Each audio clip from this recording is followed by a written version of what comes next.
Department of Tourism Management of Sabaragama University of Sri Lanka. For those who do not know me, I am Sarath Munasinghe, the current head of the Department of Tourism Management. First of all, I would like to welcome the distinguished panelists for our panel discussion. Professor Malcolm Cooper, Professor Atula Nyanapala, and Dr. Manoj Samarathunga, and Mr. Sujit Yamasinghe, along with Professor M.S.M. Aslam, who is the moderator of the panel discussion today. And I also warmly welcome the academics and the students of Sabaragama University, as well as all other universities, including Rajarata University and other educational institutes of Sri Lanka and Malaysia probably. And today is a very special day for us who are involved in tourism, because today is the day which is dedicated to the celebration and reinforcing the discussion on challenges and issues pertaining to tourism. So we in the Department of Tourism Management did not want this day to be passed by, even though we are in a pandemic. So we decided to have a fruitful discussion on the theme of the day, that is tourism for inclusive growth. And we also decided to slightly amend the theme to suit our context, to see how that theme relate to the Sri Lankan context, especially. So we decided on a slightly different theme for us, for our discussion today, that is inclusive tourism and Sri Lankan community. So without further delay, I would like to invite Professor M.S.M. Aslam, the moderator of the panel discussion, to start the discussion by introducing the panelists. Thank you very much. And I request rather all of the participants to stay, keep your microphones mute, so that it will be a very good, very big help for us. Professor Aslam, over to you, sir, to continue the session. Thank you very much, Dr. Sarath. I'm really happy to meet you all in a wonderful evening in Sri Lanka, and I think it should be possibly the night for Professor Malcolm, who is joined from Japan, Beppu. And it is one of the significant day for us to mark the growth of tourism in the world, that we are passing many centuries of beginning of tourism. And to witness that only, we join here to celebrate the 21st 2021st World Tourism Day. And we are very proud to be a Sri Lankan citizen, and who is one of the benchmark living in a benchmark destination in the world. So from the whole history, so I'm really proud to introduce our panel members, Professor Malcolm, Professor Emeritus from AP Ritsumeikan AP University, Asia Pacific University of Japan from Beppu, and who is a veteran researcher and sort of all-round academics in the field of tourism, and who has contributed a lot of research and publication, and who has contributed for the number of research conferences. And his major expert area is health tourism and law, and who has visited Sri Lanka several times, and who has worked with our department and the faculty, and who has contributed to tourism education and tourism and hospitality education in Sri Lanka in numerous ways. And he also has contributed as a consultant to the SLATHM as a curriculum development. And more than that, he is working with us in number of projects. So I'm really happy to welcome Professor Malcolm. Professor Malcolm, you are welcome to this webinar. Thank you very much. So then next next our panel member is our usually ship to direct to the right direction to reach the lighthouse, that is the captain. So who is our captain? Professor Atula Nyanapala, who is giving the leadership for the faculty and who is also a veteran professor in the field of tourism and hospitality, who has also contributed in numerous ways for the tourism education and the tourism development, especially in Sri Lanka. And well, now very happy to say that his expert area is a tourism supply chain management, that is highly linked with the inclusive growth. Next, our panel member is Dr. Manoj Samarathunga, who is a senior lecturer from University of Rajaratnam University of Sri Lanka, and proud to say he is also one of our our product from Sabaragam University, and who is also contributing in numerous areas in tourism, and more than tourism, he is contributing in a lot of academic development. Now, he is a well-known scholar in qualitative methodology, and who has also contributed in research and publication, wherein number of research and publication are reputed and indexed journals. So who is also today joining us. So I welcome Dr. Manoj Samarathunga for this panel.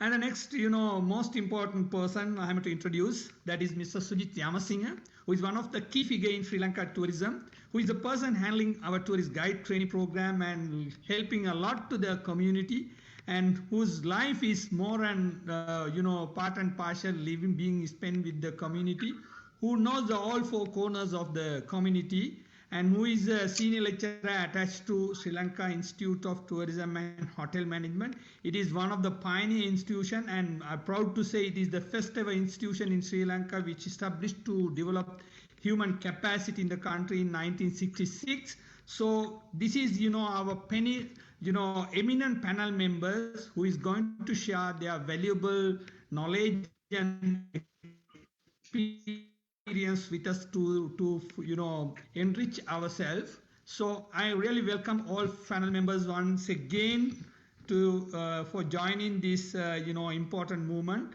And really, I welcome all the other participants also. You are going to be you will be getting one of the very important session today, and you will be able to get a lot of info, and you will be giving at last one of the quick Q&A session for you to share to verify or clarify your doubts or any questions, right? You also can provide your comments.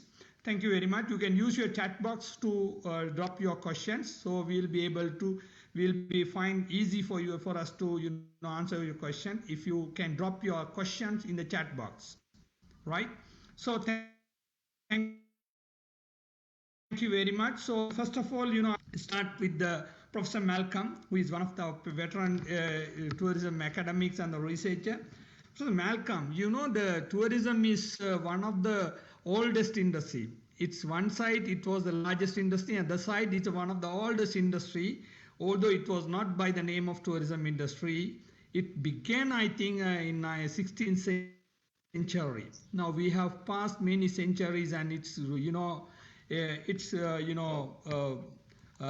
it's overall whole world being overarched with the tourism and covered with the tourism. In all four corners of the world you see the tourism, either by the guest or either by the host. The tourism is occupied by every sinner. So last time we had the tourism for all. Now this time, World Tourism Day, the tagline was tourism for inclusive growth.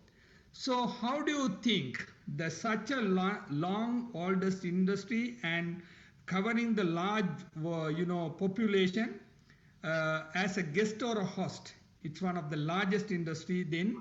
So how do you think the growth of tourism from the beginning to now to reach the inclusive growth, what sort of a contribution and what are the major role played by the tourism industry?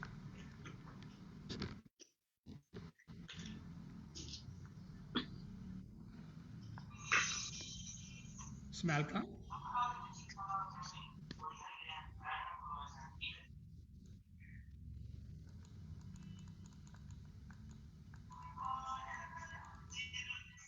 Professor Malcolm, we cannot hear you. Please check whether you are muted.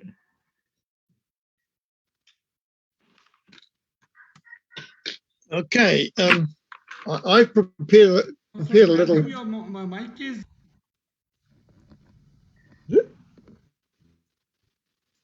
How's that? Now we can hear you. Good. Yes. Look, technology is difficult. That's a very big question, Aslam. Okay. I prepared a little statement, a little presentation to guide my way through answering it. Basically, we need to understand that travel has been around for a very long period of time. It isn't going to go away, but for the last 2 years, we have come up against what's likely to occur again. That is some very big disruptive efforts in relation to tourism. So if you don't mind, I would like to do a little presentation. Please. Yeah, please. Go ahead. You can share your presentation. Talking about the evolution of tourism and inclusivity. Let's see what we can do.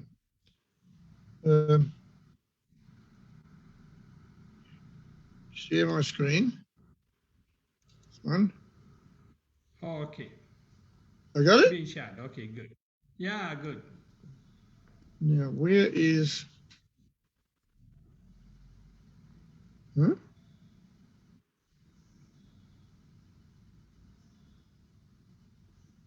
Sometimes I have problems. Where is my... Ah, there we are. Okay, sorry.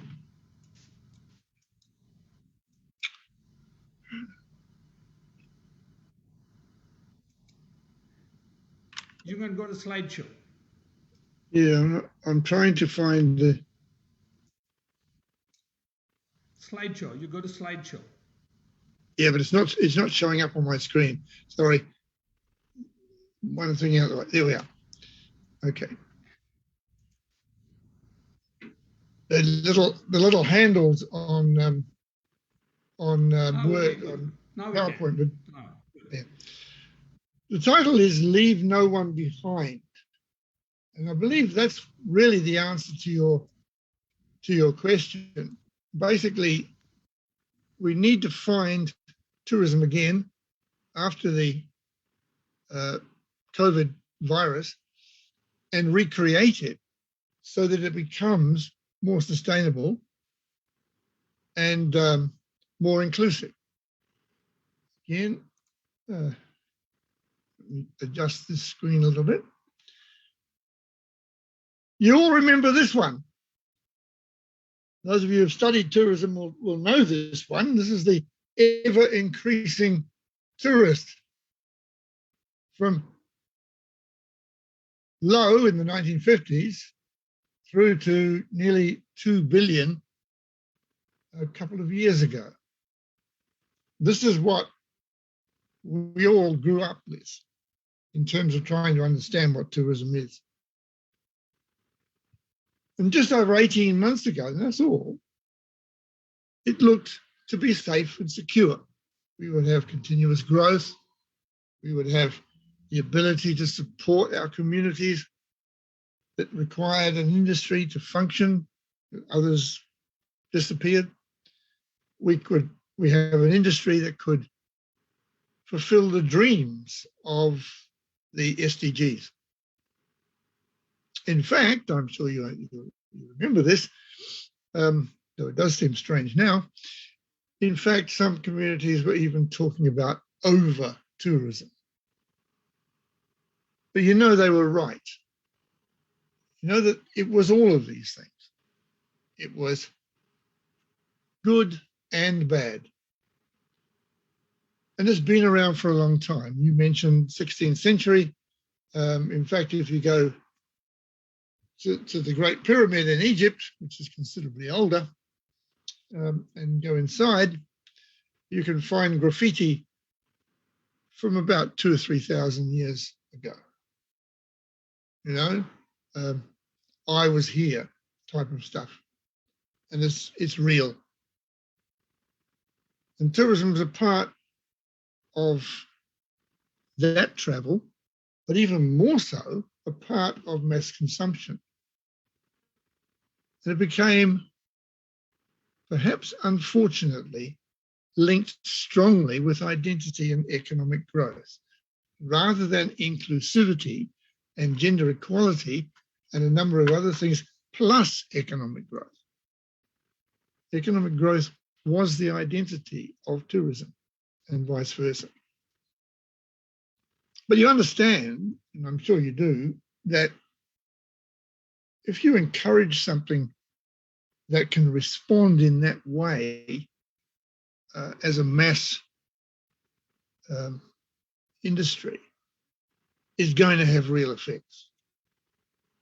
It's going to have the sort of effects as we saw, ranging from over-tourism through to the ones listed here, climate change, invasive species, biodiversity loss, etc., etc. And what's more, it was becoming quite difficult to be a responsible tourist and a responsible industry. Okay. The negative impacts of tourism were continuing to increase. And then the SDGs came along in 2015, and we saw that tourism could, if handled properly,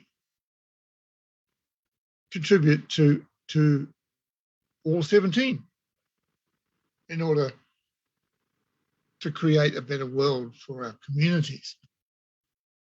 But on the other hand, if let go,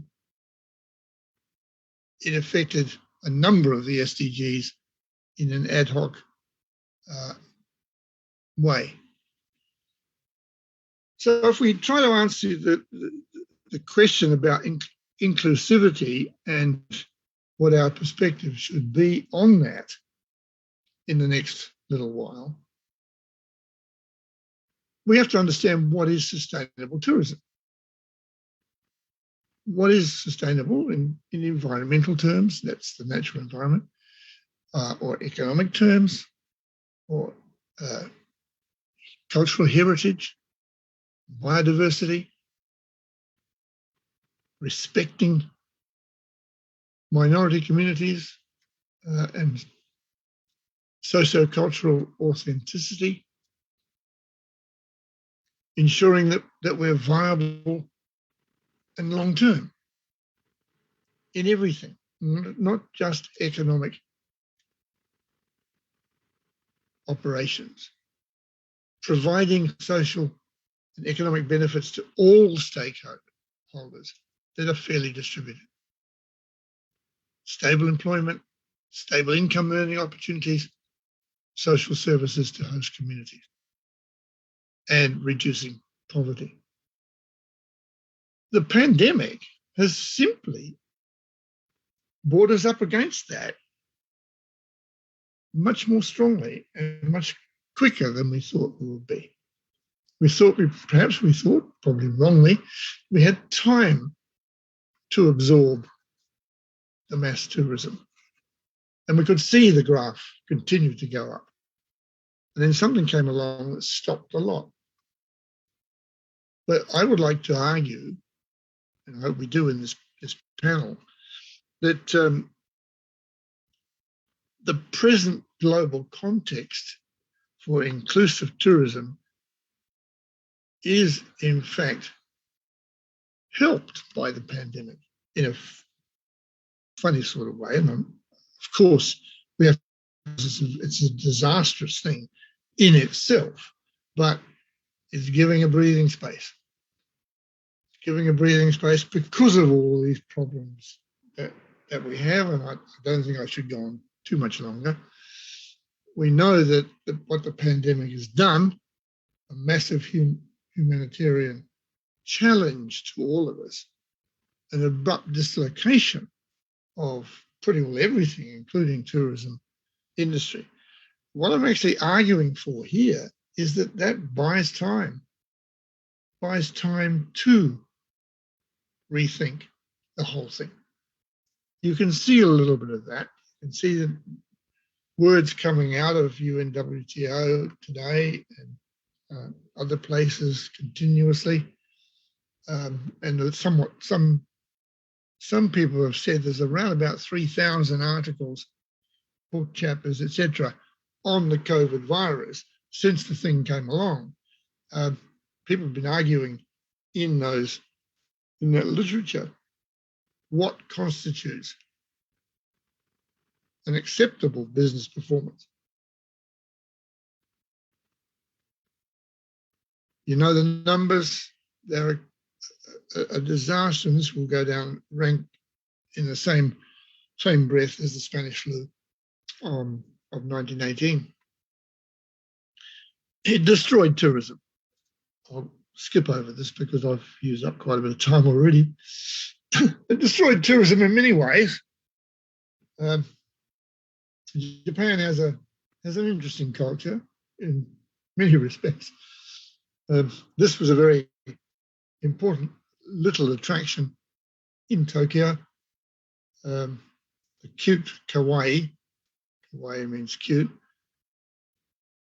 cafe destroyed by the COVID virus because we couldn't get out and do whatever they do there. We have time, though. We have time. We have a scenario of reconstruction that, and we better go to the pessimistic level, that will allow us to reconstruct businesses. It might also allow us to reconstruct businesses in the not so useful sense. In other words, if the virus goes away, we may just return to normal. As I said, I want to argue against that, and I want to think that most people would, given this, what we've seen happen. But we can see that in gross terms, things are not all that difficult from now. They'll be slow, and hopefully they'll be reorganised effectively. What is our response? A thesis of transformation that will work. A unique opportunity for doing things locally. A unique and profound set of implications for organisations and communities to be involved with one another. So my research interest is in the global health care and health retreats. Well, the global health crisis and the business dislocation that's happened should have made us reconsider how we achieve reconstruction. I'm, of course, a teacher still, and I'm sure some of you might empathise with this slide. We're not really sure where we are at the moment and what we're doing. I'd like to think that we can then build upon that and understand where we should be going.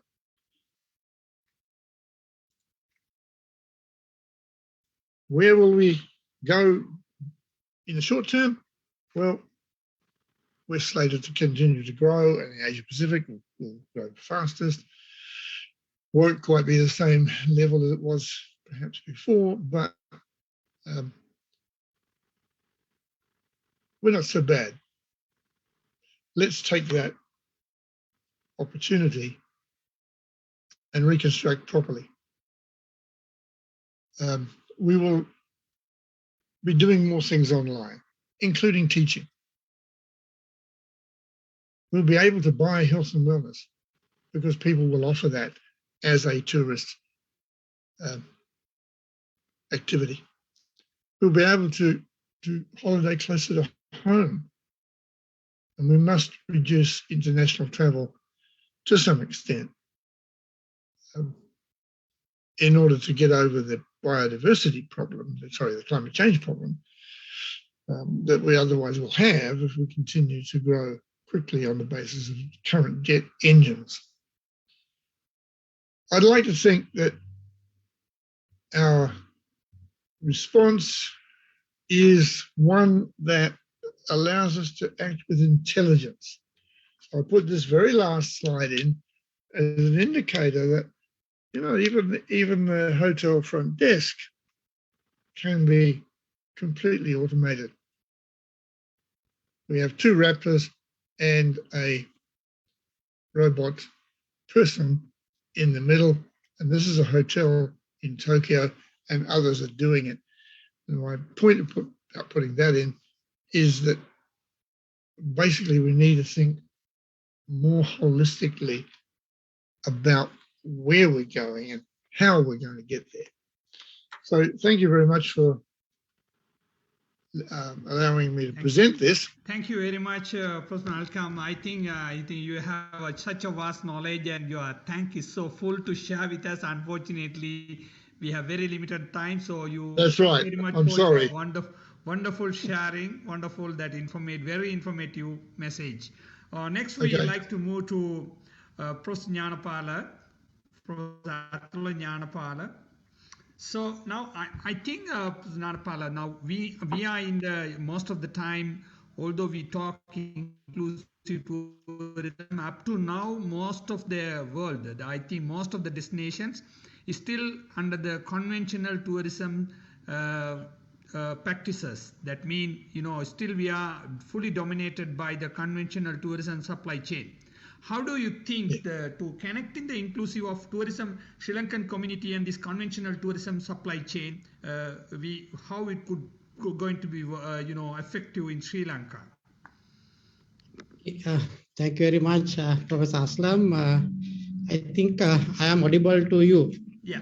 Yeah. Then I will share one of the slides. Then I think it will be very helpful me to conduct my session. I think you can see my the slides. Yes. Oh, yes. Then hi, Boan. Good evening, everyone.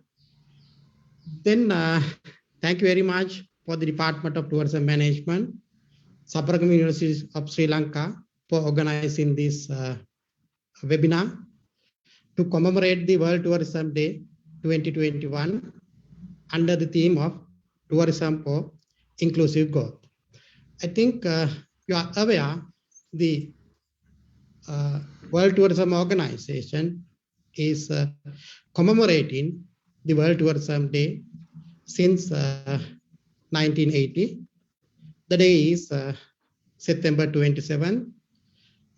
September 27 is the day which approved the World Tourism Organization in 1997, even though the World Tourism Organization started its function in 1975. Then here the theme is tourism for inclusive growth. Then I will discuss a little about the inclusive growth before moving to my area, tourism value chain. Then inclusive growth deal with the policies that allow people from different groups, gender, ethnicity, religions, and across sectors. For example, agriculture, manufacturing, and services to contribute to and benefit from economic growth. Then I believe the benefit of the tourism development should go to all the parties who are interested in and the participating. But it is largely neglected in this era, especially with the mass tourism development.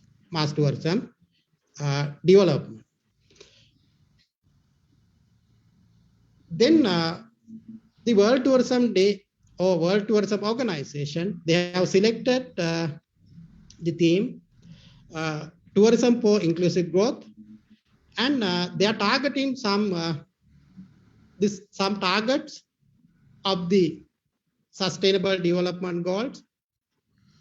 Then these Sustainable Development Goals declared by the United Nations in 2017. Then these goals are widely adopted by the tourism industry. Then UNWTO targeting some key goals along with this theme, tourism for inclusive growth. For example, goal number 1, poverty. Goal number 5, gender equality. Goal number 8, decent work and economic growth. And goal number 10, reduce inequalities. Then through all these areas, then the UNWTO want to encourage the tourism sector organization, the destination management organization to give avenue for all the parties to get its benefits. Finally, we are expecting to have a rapid growth with getting the involvement of all the parties who are interested. Then we have to have a inclusive growth. Then I'm going to talk about the value chain, the tourism value chain. Then the concept is introduced by the Harvard Professor Michael Porter in 1985 in his book, The Competitive Advantage, Creating and Sustain Superior Performance. The book is published by the Free Press, the publisher. The value chain refers to the various business activities and processes involved in creating a product or performing a service. A value chain can consist of multiple stages of a product or service life cycle, including receiving input, processing, distribution, sales, and everything in between. By maximizing the value created at each point in the chain, the product service can be better positioned to share more value with customers, which capturing a greater share for itself. Similarly, knowing how your firm create value can enable you to develop a greater understanding of its competitive advantages. Then the value chain is highly important concept in any business, whether it is producing the product or serving a service like tourism. The value chain is more important. Then the concept give some insight about the things the organization, the destinations have to do to create some valuable products. First, they have to create the value. For example, tourism, then first we have to develop a better quality, the product and services to match with the requirement of the tourists. Therefore, there are different processes are there. Then we have to take the raw materials. Then we have to produce this input into output. Then we will produce products. Then after producing the product, we have to distribute to the customers. At the same time, we have to do marketing and sales. Then after selling the products, we have to consider about the after sales services, intangible product. At the same time, there are some secondary activities for the organization to practice, to develop the product with more values. Then the procurements, the technological development, human resource management, and infrastructures.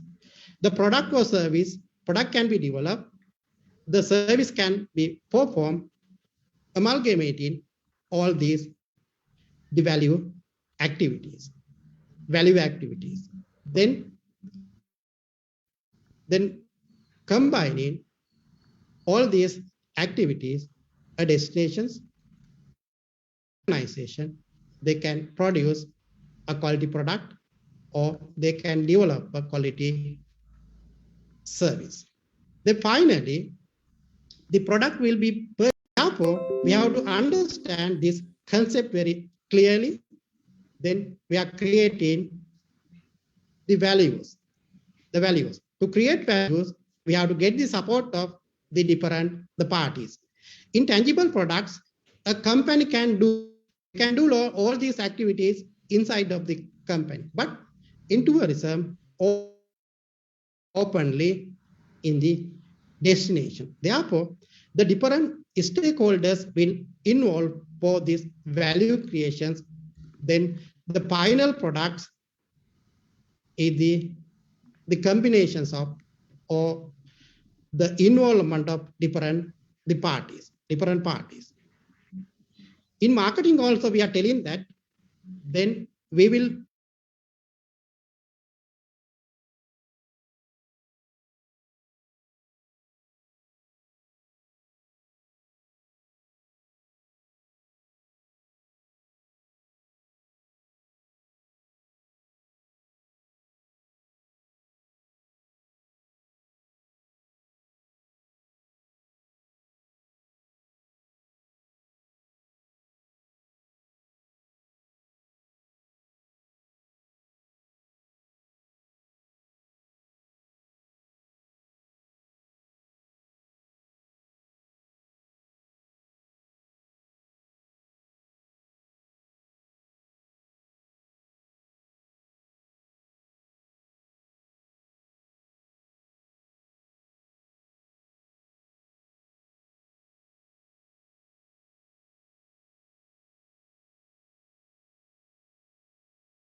getting the tourists.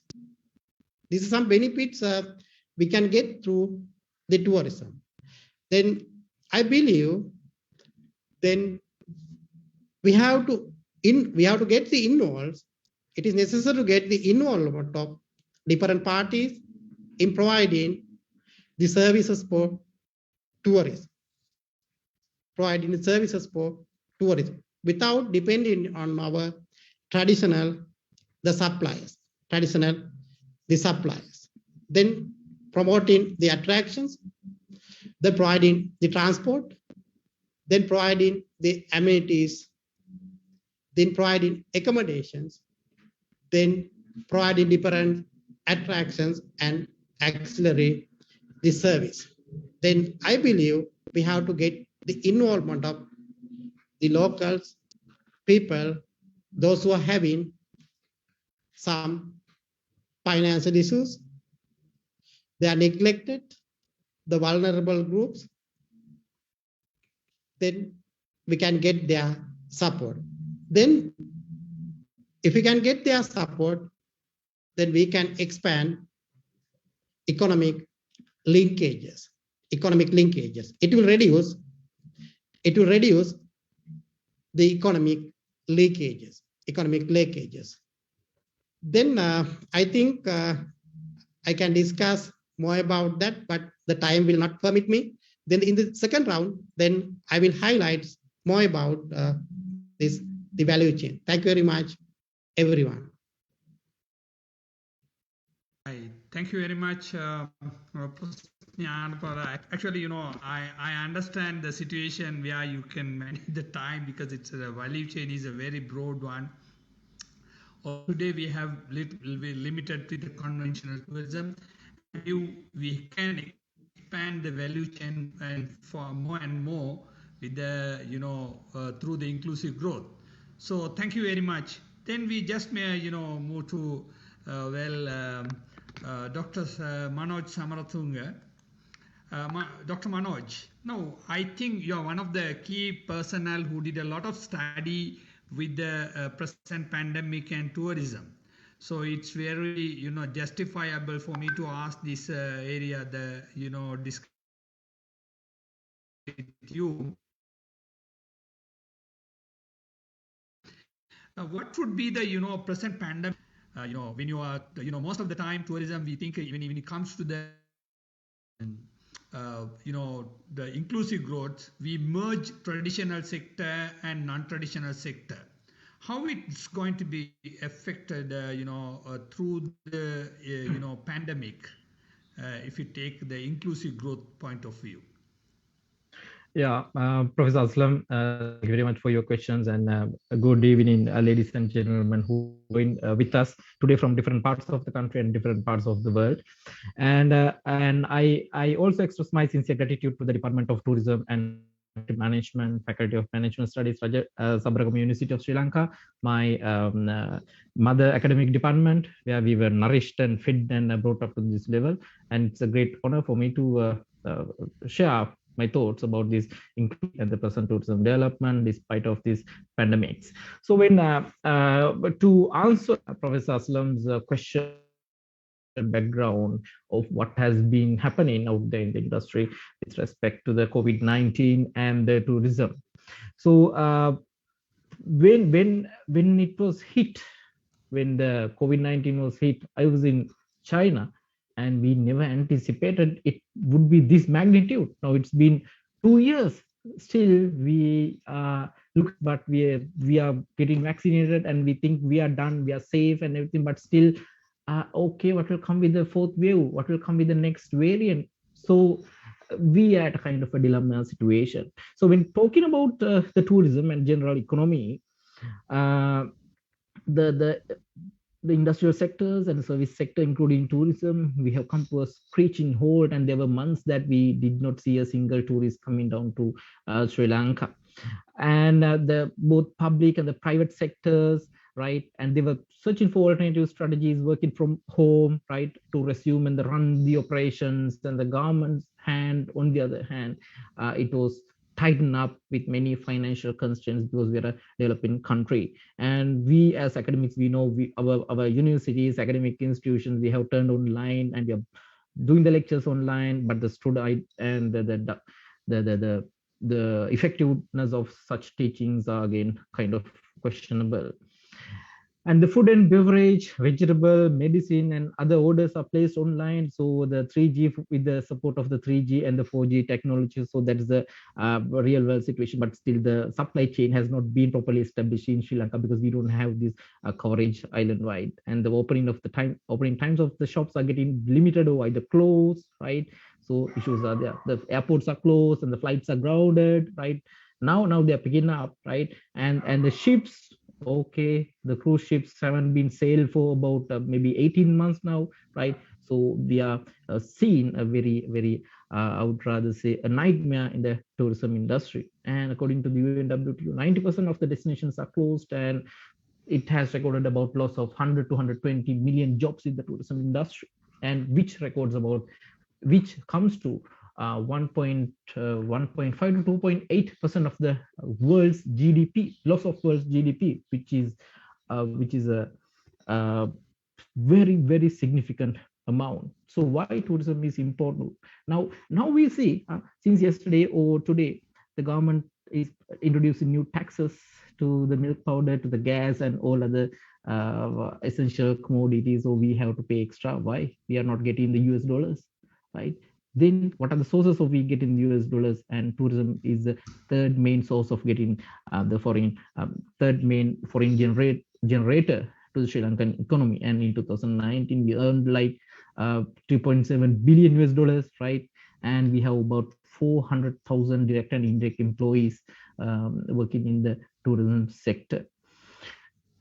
And 2018 2.3 million. 2019 it was like 1.9 million. 2020 500,000, and this year maybe less than 20,000, right? So that is the present context of Sri Lanka tourism, and we are promoting tourism with the bubble concept, the bubble tourism, but it is also with the present theme, inclusivity. Does bubble tourism promote inclusivity? That is also a question. So that is the tourism as of now.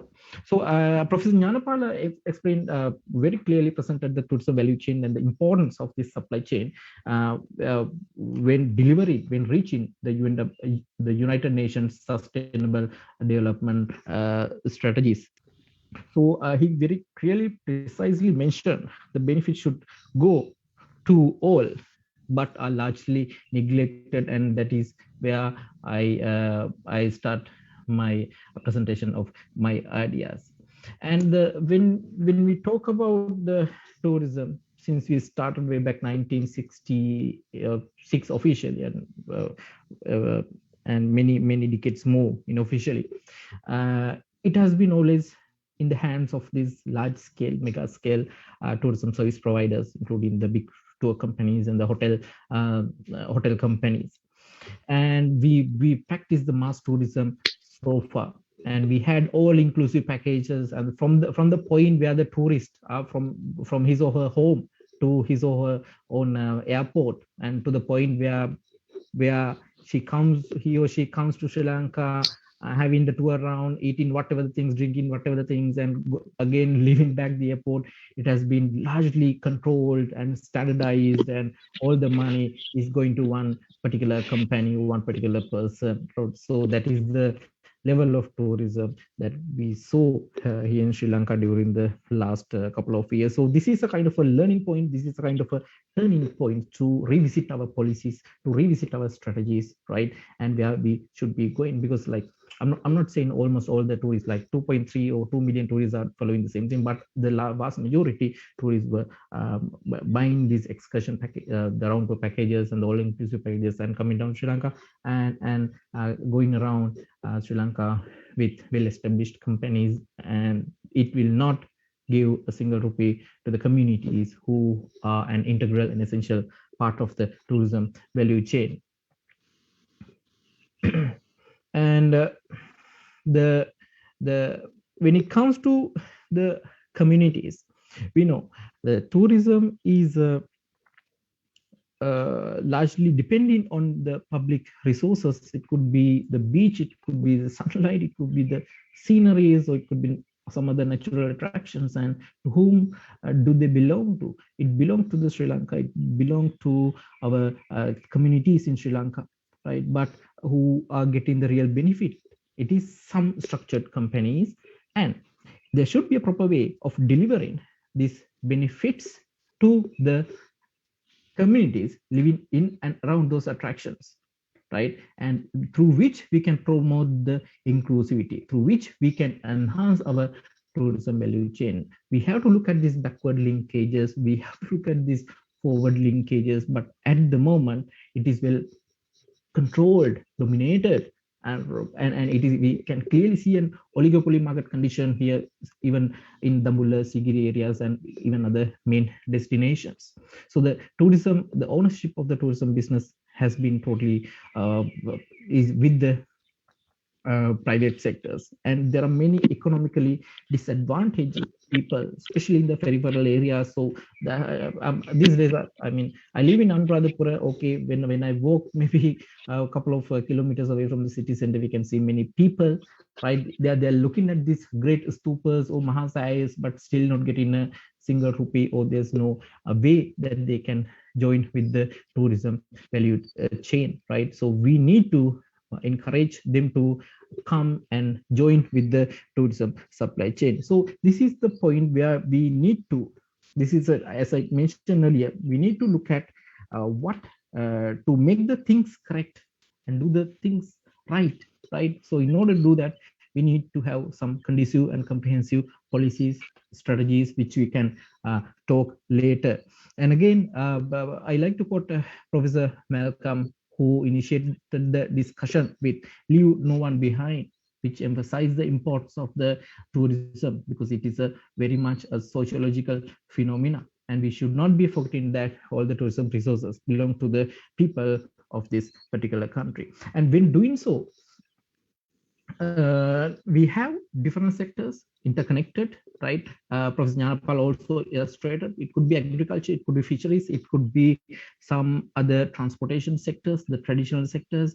We need to look at what innovative ways that we can implement to combine all these sectors together, because at the moment, because of this spread of the virus and contaminations, we are keeping some distance, at least a 1 meter distance from all these traditional sectors. So we need comprehensive inquiries, investigations to look into how we can combine all these sectors. However, there are different concepts coming up, different tourism concepts are there right now. The tourists are given a vaccinated passport, vaccinated license, right? So we have the, we are seeing the light, okay, perhaps by the end of this year, right? By December, by January, there will be a sizable number of tourists coming down to Sri Lanka, but still, I would not be happy if they go with a vaccinated passport, right? They should be able to go to the communities, speaking with the people, just like we did. Okay, we don't need to do the huggings and getting too much closer, but still,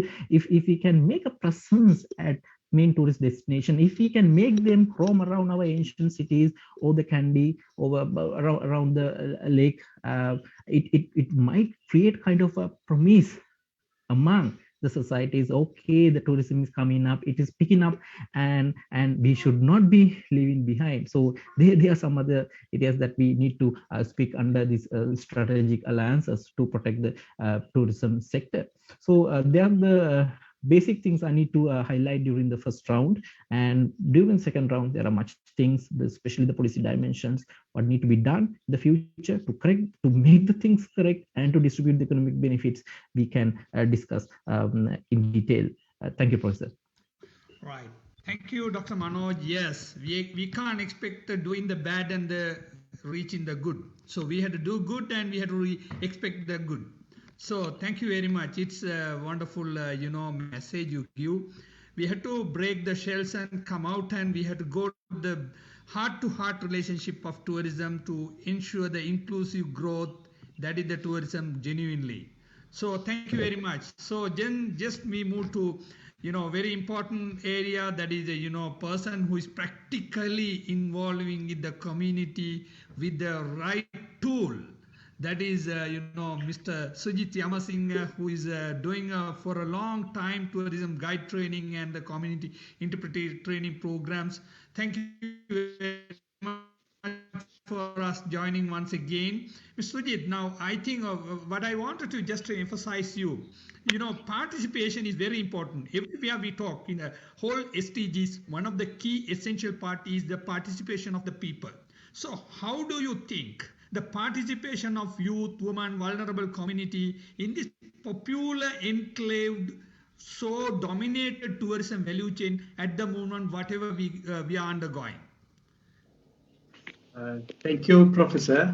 And thank you very much, Department of Tourism Management, Sabarkam University, given me this opportunity, share my experience. Actually, today I would like to share my experience with the community development and the community involvement.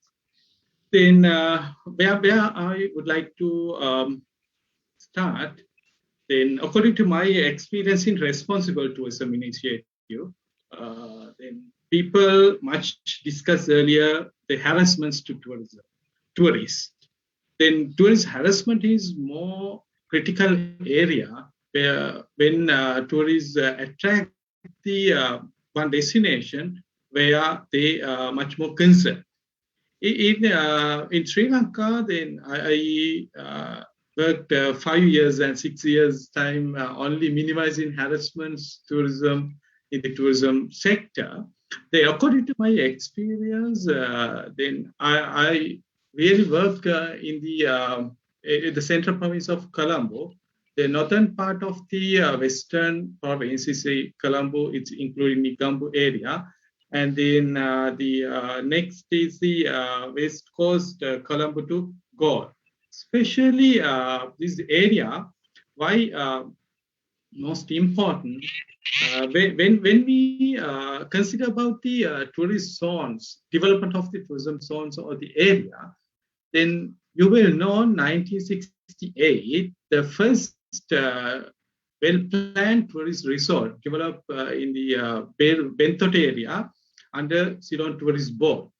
But it's connected with the 1967 10-year master plan for the tourism development, as well as the main initiative of the Ceylon Tourist Board, the facilitating investors to come and they start their investment there. Then providing jobs for the locals and also then those living in surrounding area.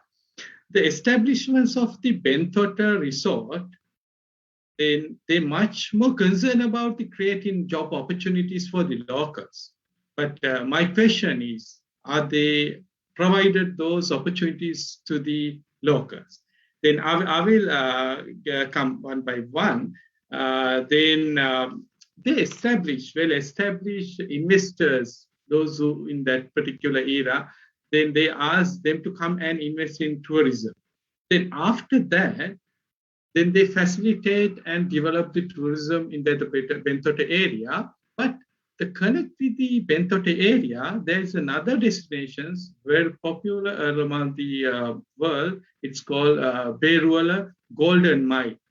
Then Kalua Modara to that Moragala area. Then the Beruala, it was the fishery village. Then after that turning to the one tourist zone, then that area not directly involve the government or a tourist board development of the tourism and the hotel and the other investment. Then private owners, the private investors, they came from the outside the area and they invest and started hotels. And similar, the upper, then the Colombo is a Nigambu area, the two major hoteliers, they started and initiate development of the tourism. Then again, when we discuss about the Hikadu area, it's very famous all around the world. Then get the better enjoyment, better holidays for the sun, sea, sand. Then that's area also, that region also, this tourism develop, not initiating with the government directly, then not facilitating the all infrastructures to the investors. Then the private investors came and start then small and large scale hotels and the tourism. Now, likewise, these all region, they develop tourism and hotels, and then they came with the tourism business. My second, I would like to concern about in here, then we are talking about much more about the inclusive tourism. They're giving more opportunities for the locals. Then the Bedouin area, especially Bedouin area, my main experience in that particular region, the fishermen, they lost parking area of their boats, the fishery boats. They are vulnerable after starting and after developing the tourism in that particular area. Then they lost their traditional job. Then after the tourism, then hotel, they always try to give the opportunity for the locals, but with a barrier. Because after establishments of the all hotels, they put these kind of flags, because of this is our territory, don't come to our territory. And also the fence. Then the majority of locals, what they expect after develop of the tourism in the particular area, their area, then they expect jobs from the involved in the different jobs and gain something from the tourism. But the villagers and sometimes the fishermen, they turn their traditional jobs as then vendors. Okay, you can see here, then some vendors. Then some hotels, they put some flags like this. Then they mark their territory. Okay, this land belongs to the hotel. Then don't cross the line. Then your line is here. Okay. Then the majority of vendors, then they identify their line, and also you can see here, there's in Nigambu area, then the hotel, they decorated and then give the more attractiveness to the hotel premises. Then, but this is the barrier. Okay, this is the line. Then how the local and the investors dividing. And after the establishments of the tourism, then the local community not directly get the opportunity to be involved with the tourism. Then those young groups, they came to the beach and then start the informal tourism activities, especially then the beach boy concept that developed in this area because of the formal industry not directly accepted those local community in the particular area. There's sometimes more complaints from the tourists because of then long hours. Then they all boys they came to the beach and look at themselves because they want earn some money. Then some of them they lost their traditional job, and as well as with that fence, they divide two categories: the formal industry and the informal industry.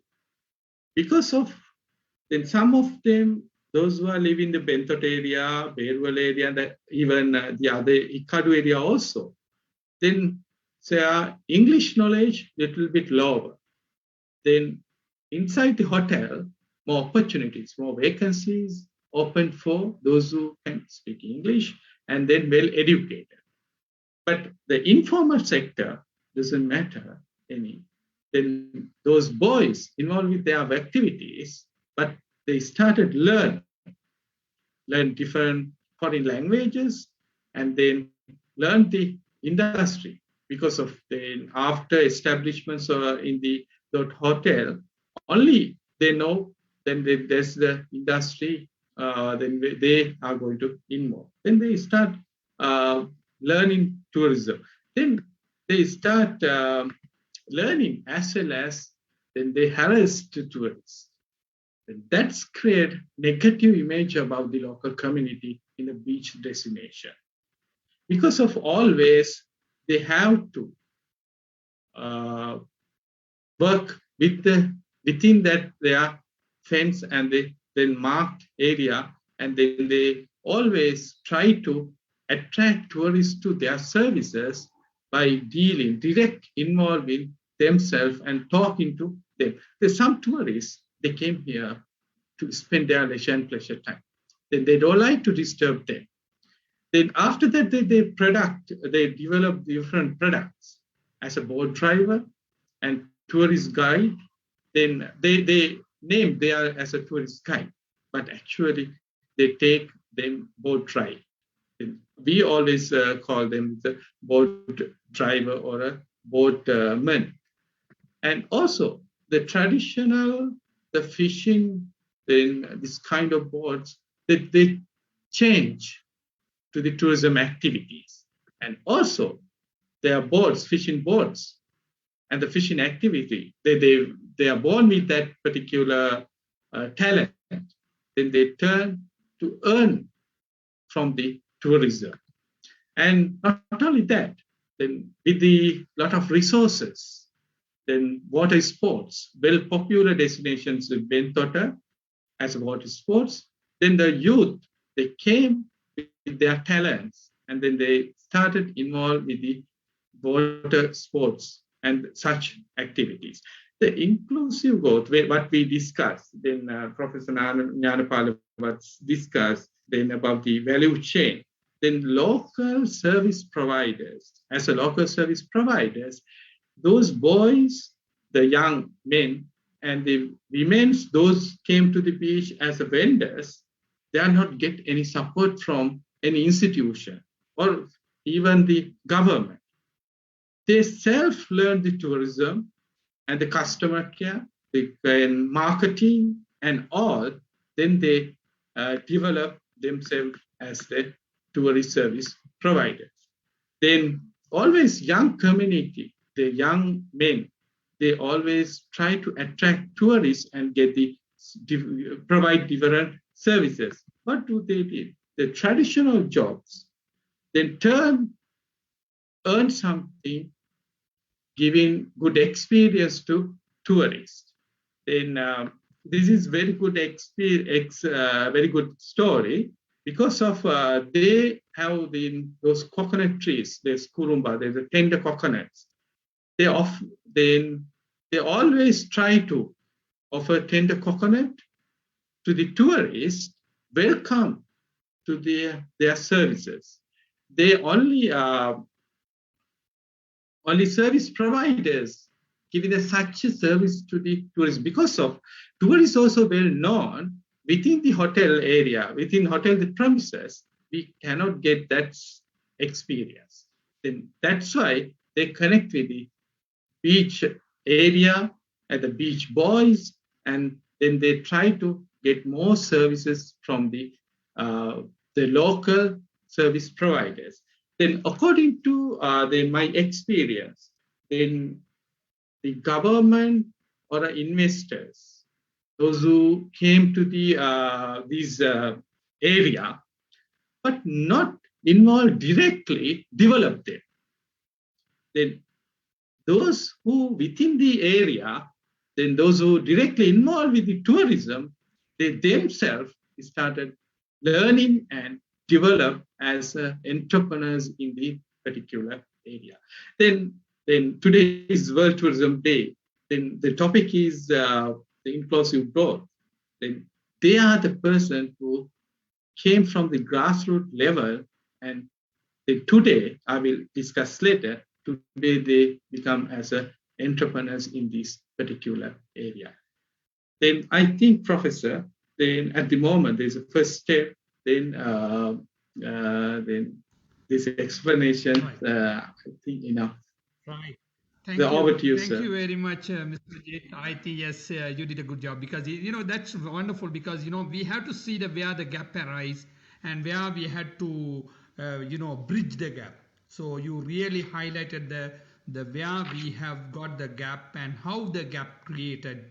Wonderful message you have given to our audience community. Thank you very much. So I think we are a little bit behind the schedule and we are getting closer to the things for the final discussion. We allocated 1.5 hours, I think almost indeed. But anyhow, just to wrap up, before wrapping up, we like to give a very, very small time for every panel member to come up with their, the final concluding message from their sections for our audience.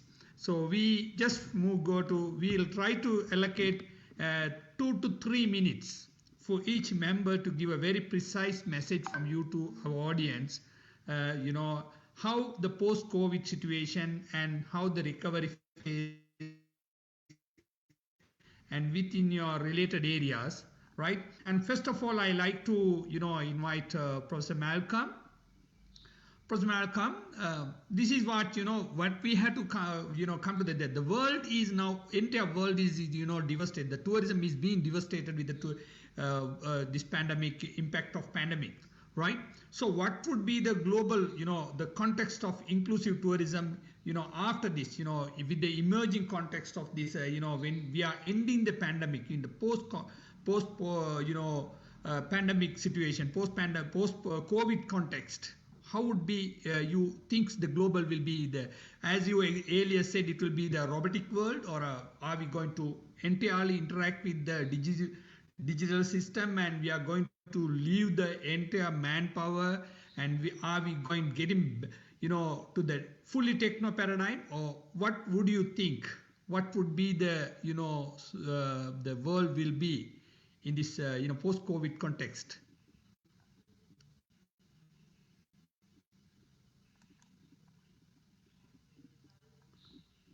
Malcolm?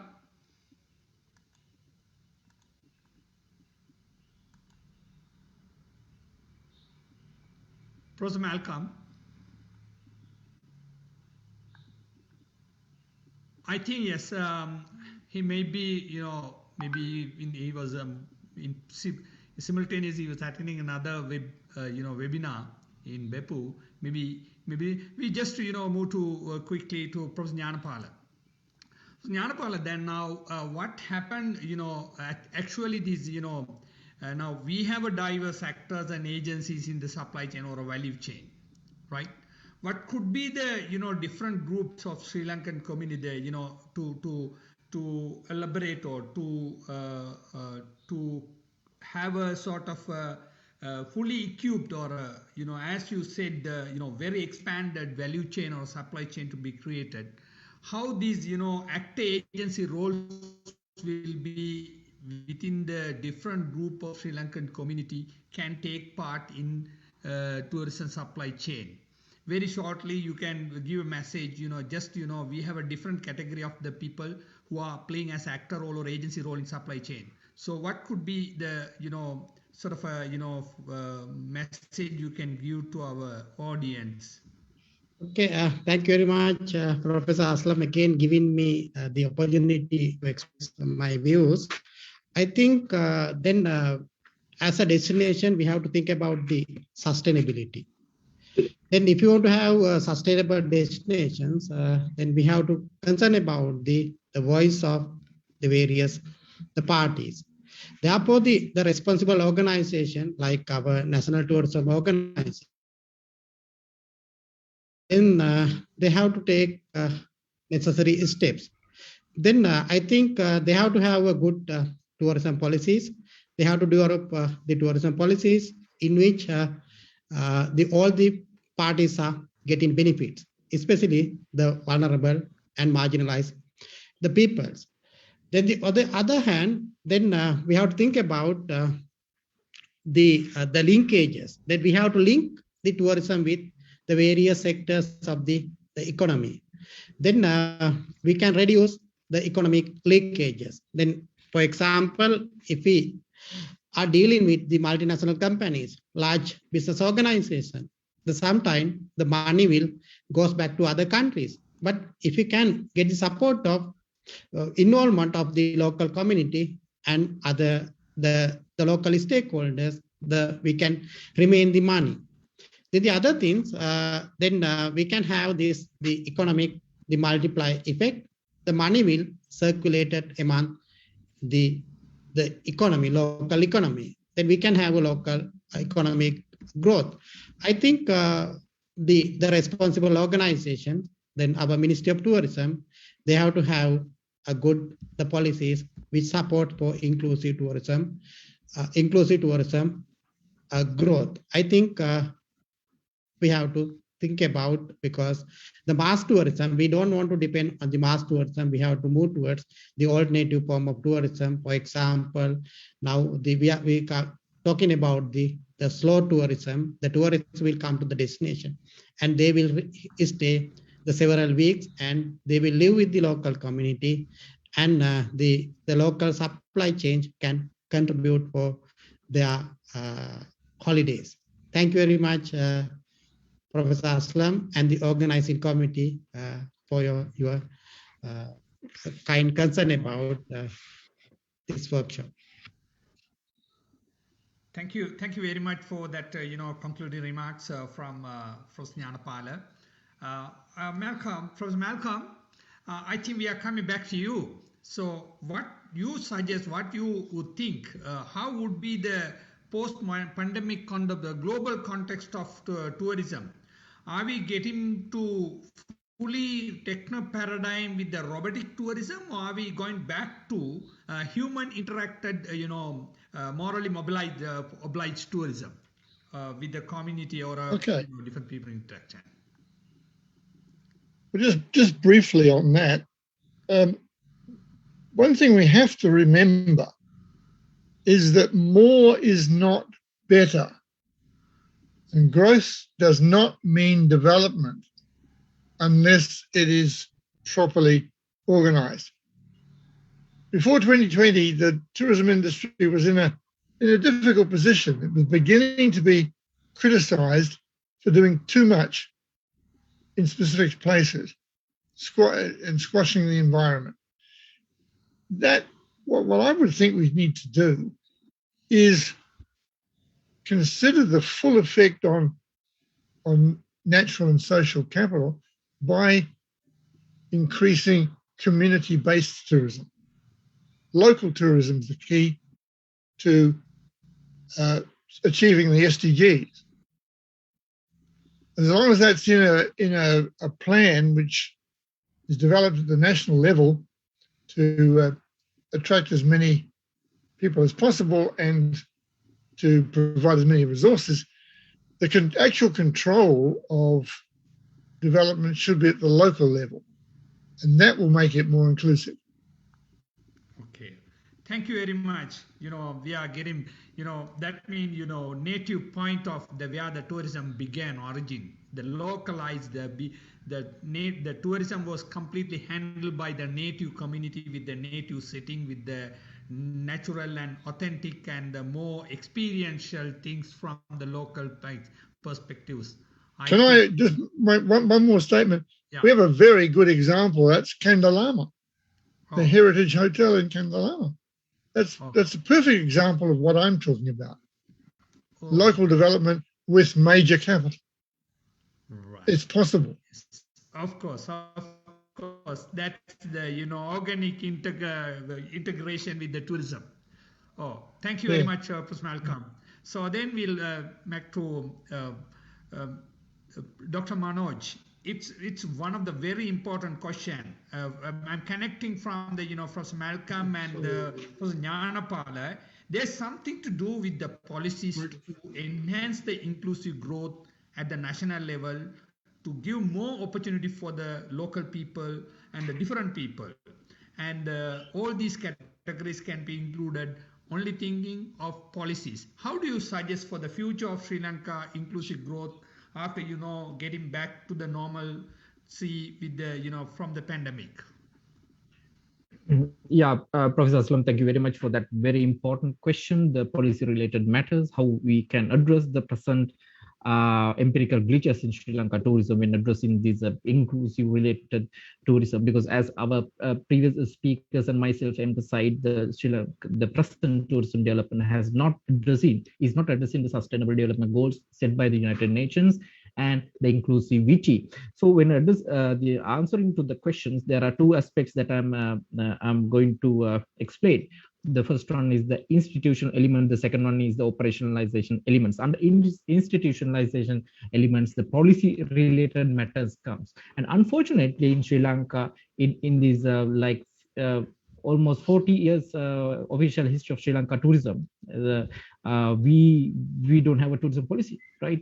It is now we are going to look at the establishing a comprehensive tourism policy. So we are strongly recommending and inviting the tourism ministry and the Sri Lanka Tourism Development Authority and other related organizations to work with the professionals, work with the communities, work with multi-stakeholders to make a conducive policy which will address the sustainable development issues in Sri Lanka. Thereby we can promote the inclusivity of tourism. We can promote it, and in the meantime we need to draft a strategic plan based on that policy document, right? There we can address the issues faced by the communities. As Professor Malcolm mentioned, the next recommendation is the community-based tourism. In Sri Lanka, we have a couple of places, but none of them are perfect community-based tourism. They are not following the principles of community-based tourism. Some issues are also there. So we need to identify the places, train the people, develop the people, but we need to have the avenues to do that by introducing the correct policies, introduce the correct strategies, and all the related agencies should join together when promoting the inclusivity. So when the second part, I will take another 1 minute to explain the strategic elements. We academics, we need to conduct the research of the best practices in the world, how they're promoting the inclusivity, and we need to amalgamate the government sector and the private sector, public sector, and the academia, and then we can see the best practices, and then we can introduce a new model how Sri Lanka tourism should promote the inclusive tourism, which will accepted by the local context, right, which will applicable to Sri Lanka as well. And we need to look at these vulnerable groups, as Professor Yanapala mentioned. It could be young, it could be women, it could be disabled people, it could be marginalized people, it could be the war affected people, it could be differently able people, right? That is the true meaning of inclusive tourism, right? And the customized marketing, right? Instead of getting so many heads, we need to look at the quality aspects, and we need to send the quality tourists to the village level, whereas the true owners of tourism will participate in the tourism value chain, and thereby they will get the benefits out of it. So finally, let me quote the famous song of the SM MS Panandu, right? Galkisse Hotel Elanga, Atharaya Hotel Elanga, made in 1980s, with the story of Atharaya, right? How he took the tourists around, right? Because by that time the official tourism was lower than, and by the time the official tourism was higher than the official tourism. It was the community who looked after the tourists way back in 1970s and 80s, but now it is the private sectors looking after, right? We need to give the community what they deserve. Thereby we can reach the inclusive tourism in Sri Lanka. Thank you, sir. Thank you very much for Dr. Manoj. So, right frame for the right people.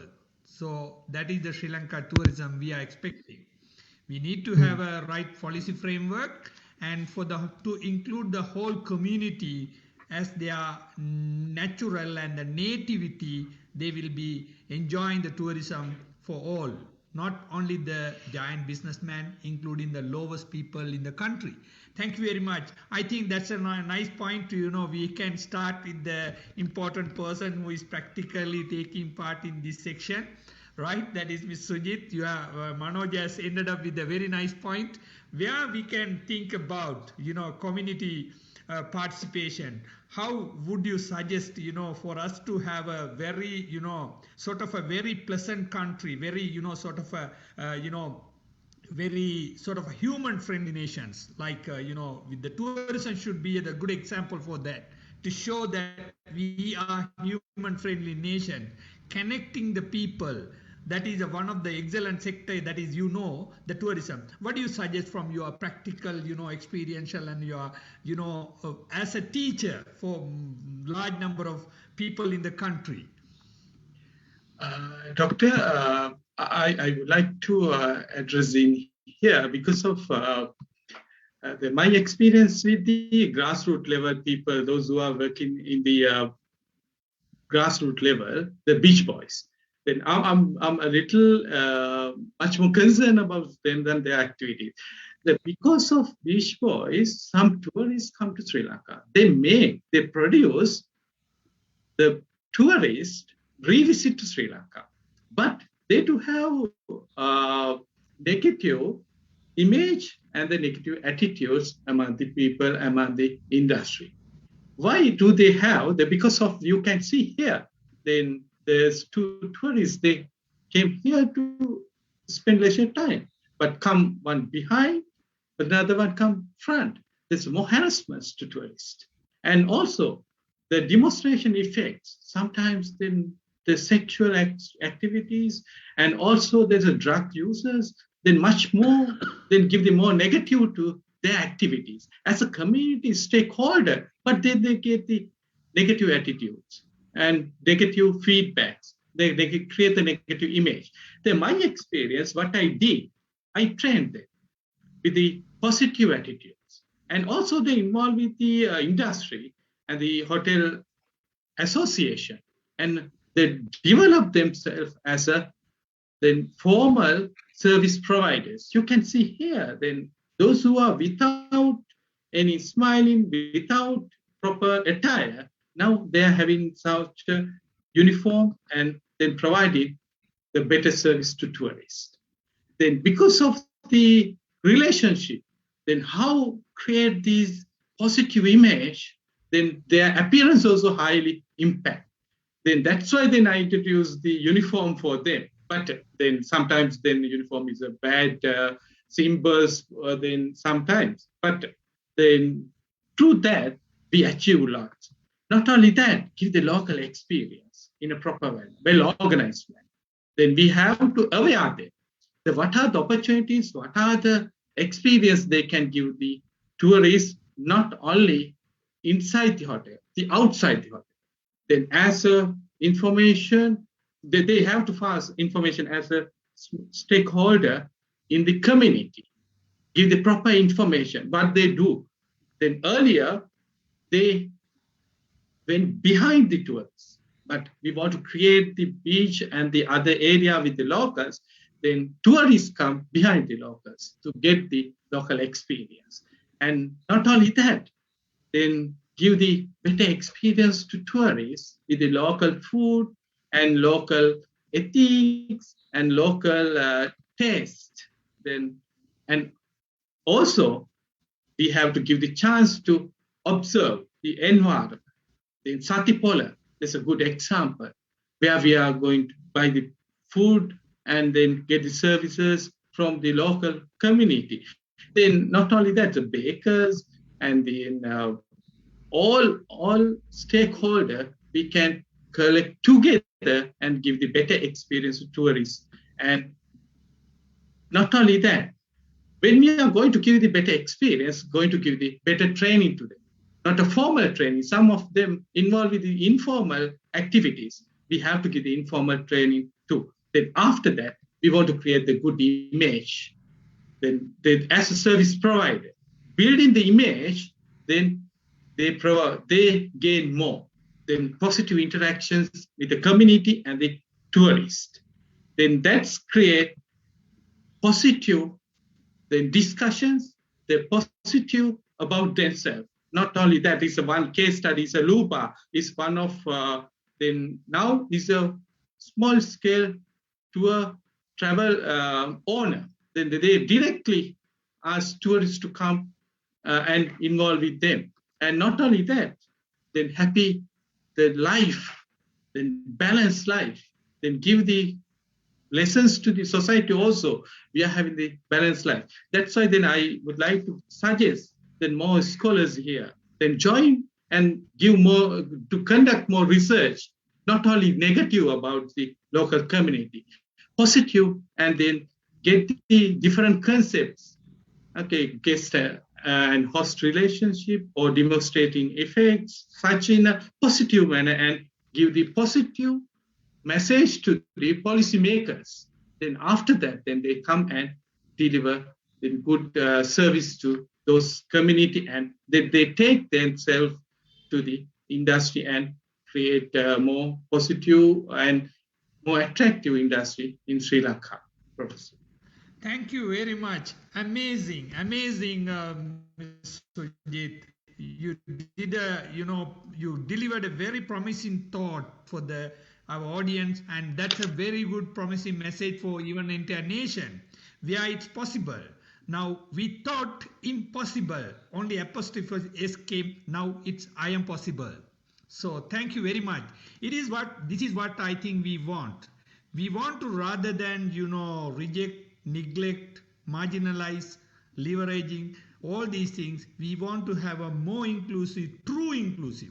That is what true inclusive, what we say is from their hand, from their self, whatever, wherever, with what. So they should be able to get into the tourism. So exactly your message is that whatever, maybe bakers, maybe carpenter, maybe anyone else, if with their talent, with their own capital, with their socio-cultural capital, the tourism going to give the opportunity. That is the real inclusive growth. You and me, we are going to see in future. So that's a very good promising message. I'm really happy you are concluding remarks with that. And coming from Professor Malcolm, started with the global perspectives. Then we went to Professor Jnanapala, who explained about the, such a broad supply chain or a value chain, what we have not seen so far.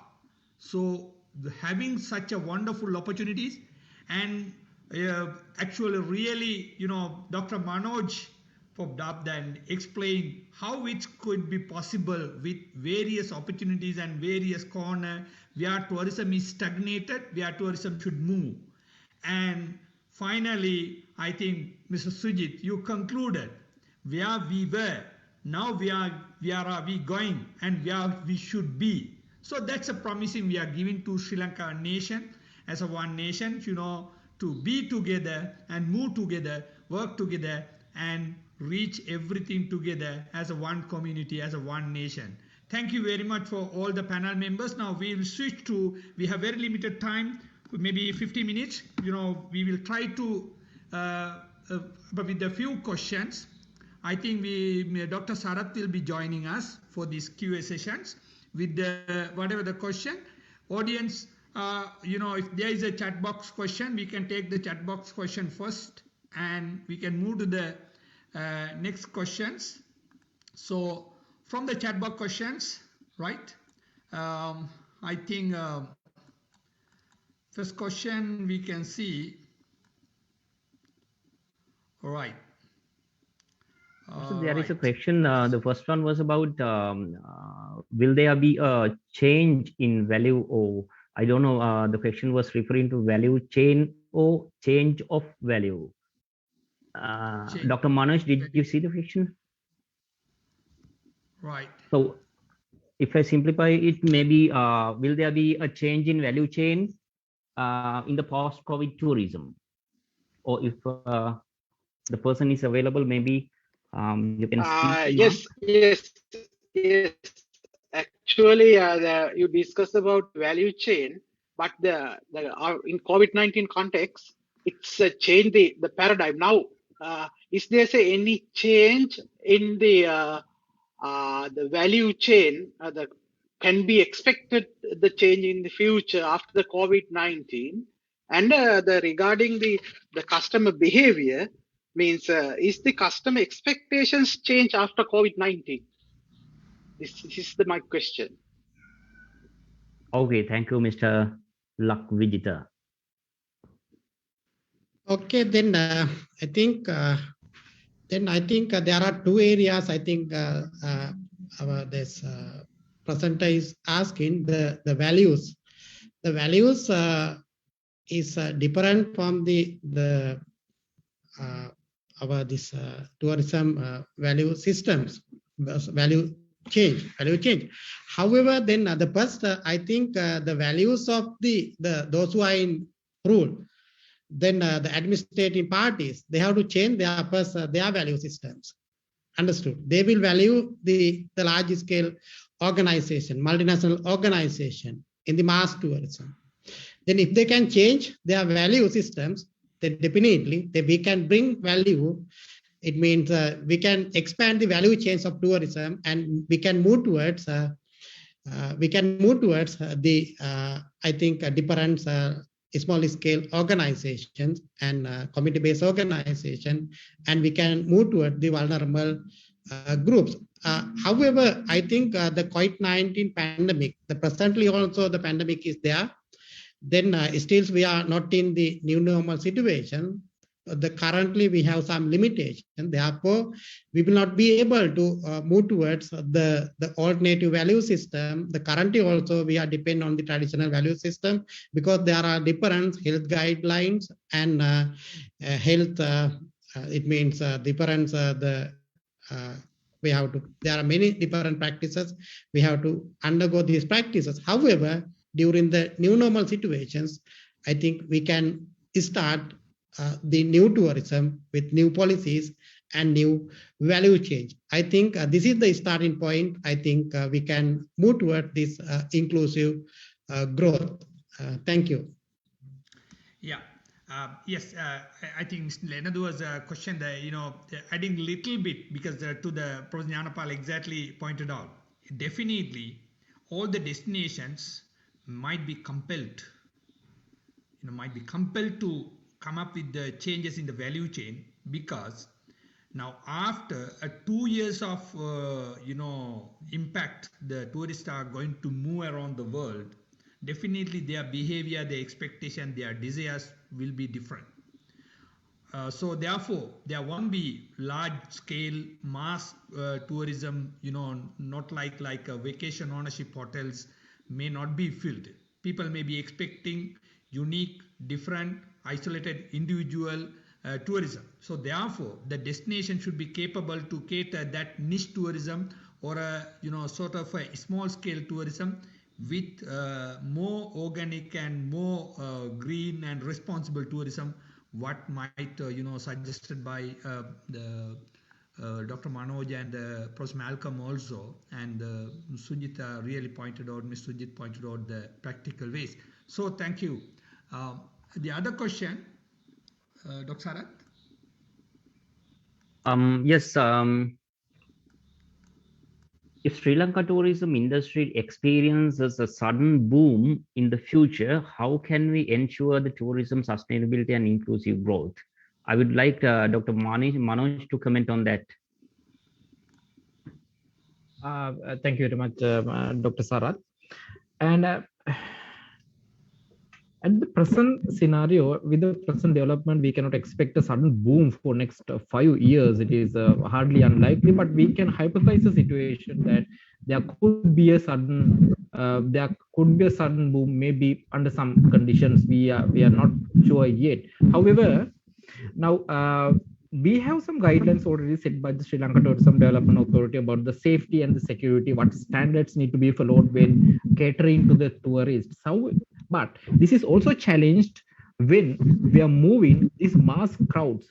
The sudden boom means the mass tourism. As Professor Aslam also mentioned, we are not in a position to handle the thousands of tourists per day. At the airport we can do, but we cannot put them into the bus like 30 or 50. No, it is not possible, right? So we need to look at the alternative ways. So which means the transportation network will be in trouble, right? Earlier we had the bus, but now the tourists will be demanding the personal individual cars, individual tourist guides, chauffeurs separately. And again, they will not be visiting the 5-star class hotels with hundreds number of rooms, right? So there will be greater demand for these small hotels, right? So my personal suggestion is that although there is a boom, we need to be careful about how many tourists we should allow to visit Sri Lanka.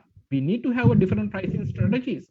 We can create a unique product, keep our price high, and thereafter receive the right number of tourists by giving the right price. So thereby we can give them the correct experience as well, and earn a bit more of US dollars to Sri Lanka, right? Thank you, sir.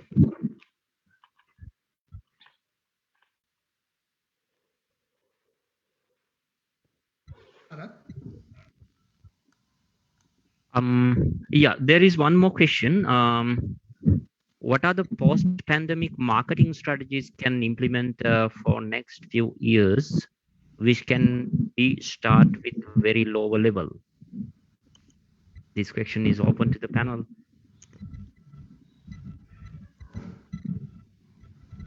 I Can you think, see the question? yes.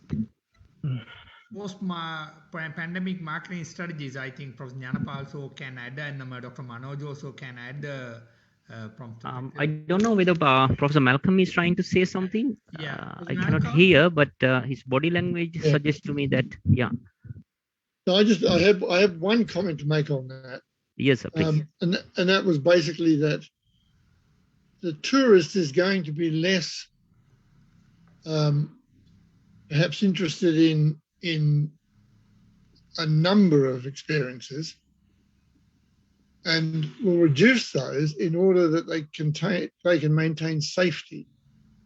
So your marketing really has got to be about safety.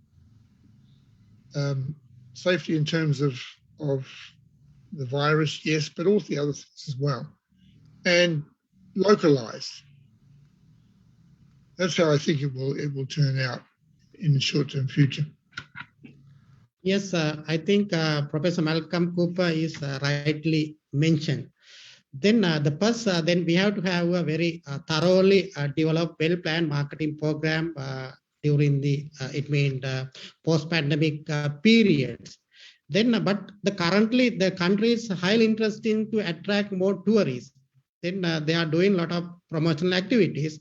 But I believe then, as Professor Cooper mentioned, we have to prove that the country is safe and secure for tourists. Because I have a good personal experience, because one of our tourism projects, we want to have a conference in Sri Lanka next month.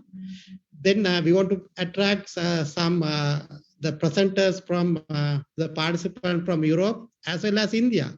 When we are discussing, the Indians ask whether the country is safe for tourism to have this conference.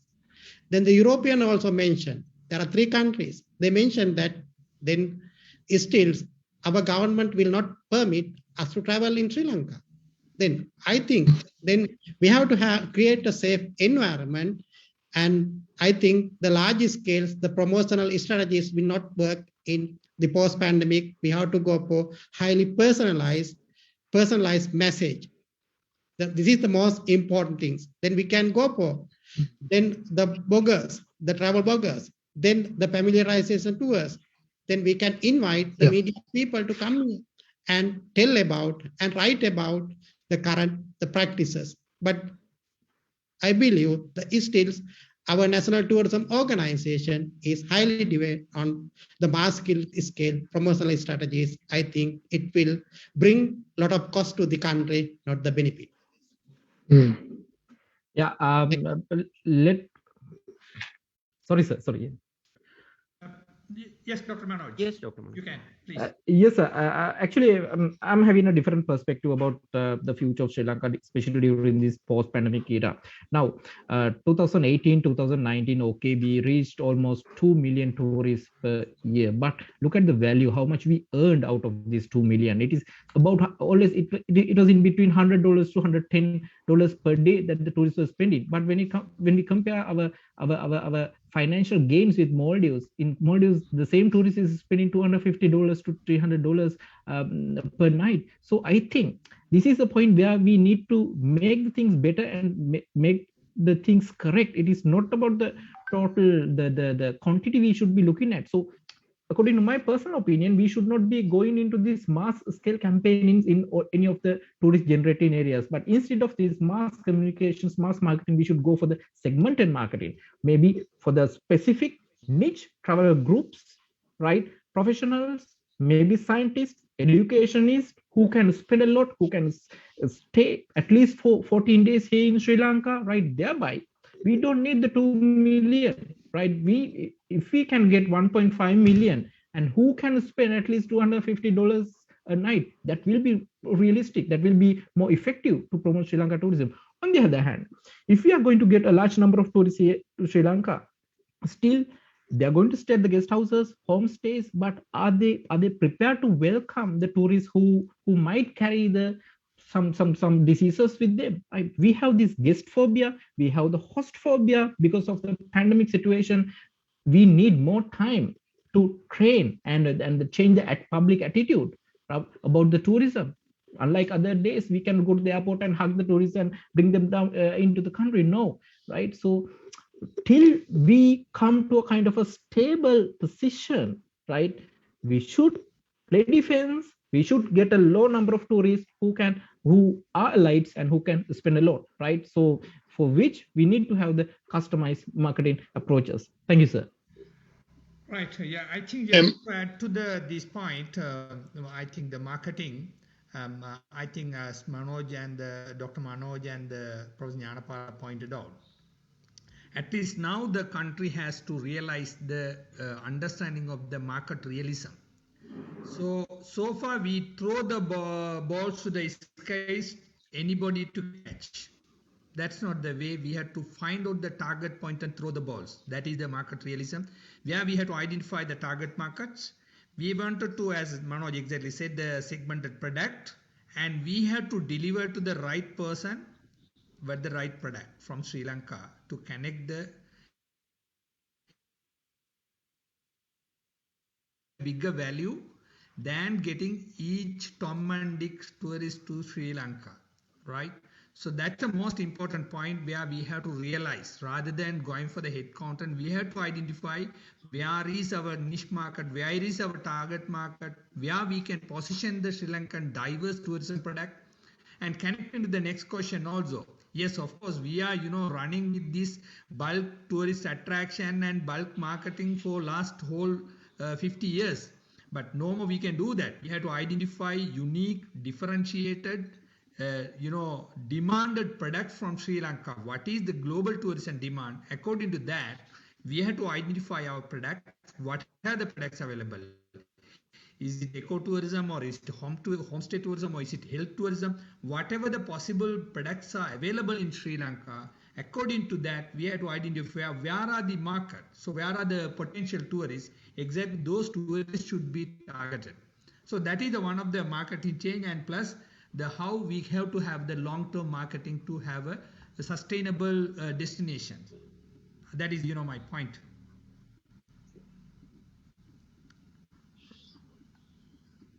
Okay, there is So last, sorry. There is a question. There are several comments rather than questions. I will take only one question from Samantha. How operators' perspective go on develop domestic tourism under that crisis situation?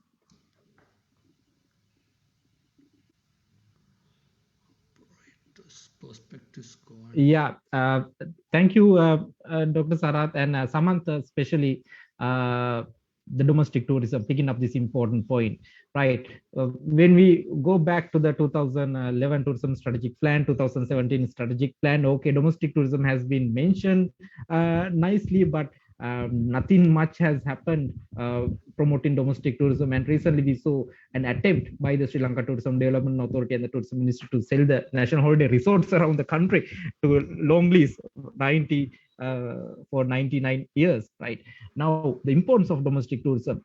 I hope we all remember what happened during the wartime. The tourists didn't come much. Always it was fluctuating in between 250,000, 450,000, and it was the domestic tourists who helped to survive to run the industry, right? And again, during the tsunami period, it was the domestic tourists, and again during the we all remember during these unfortunate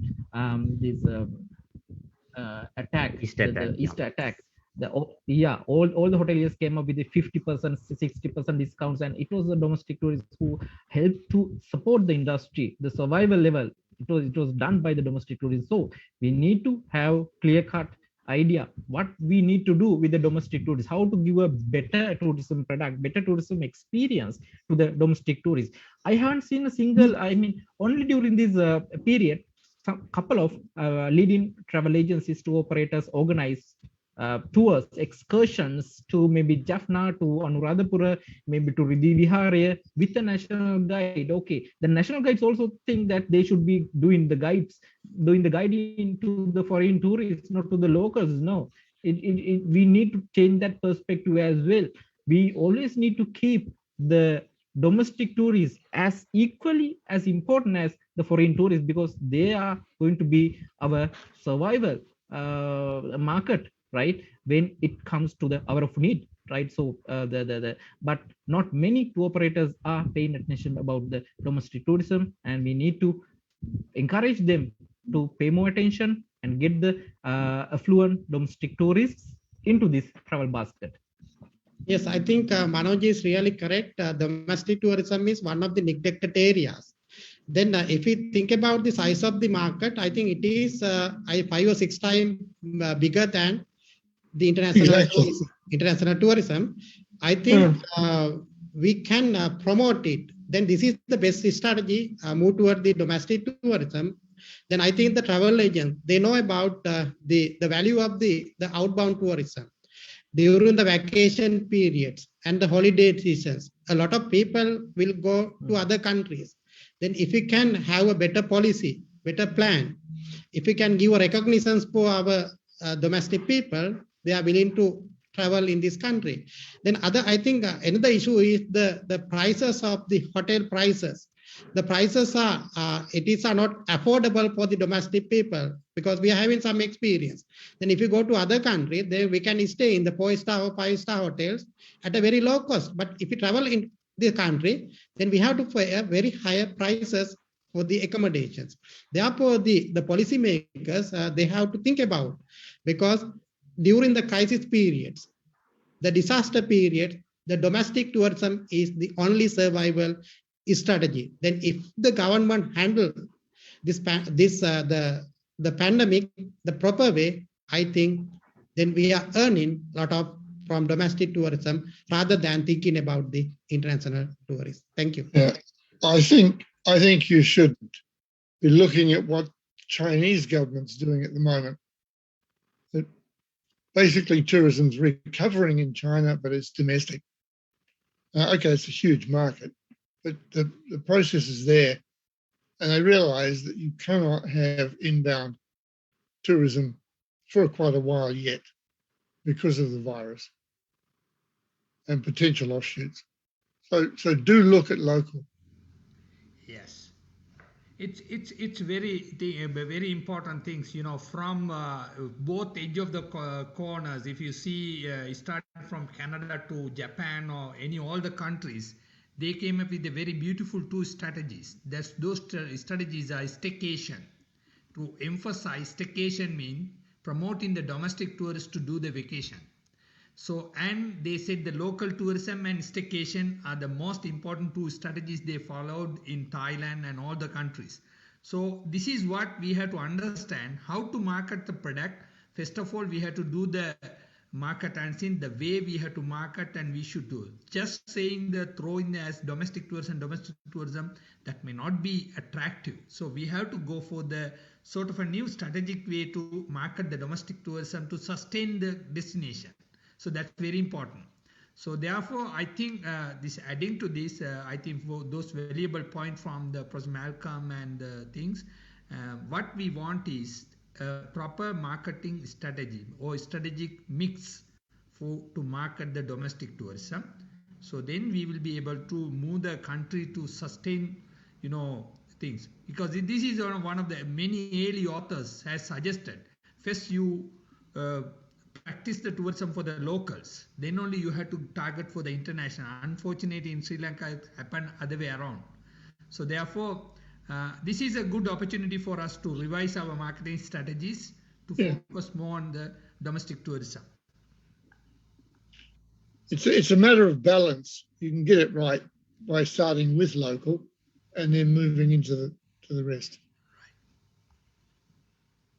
Okay, thank you, Professor. Now, since we are running out of the time, I'll take two more questions. One from Ravi Hari and the second from Ruan Ratnayaka.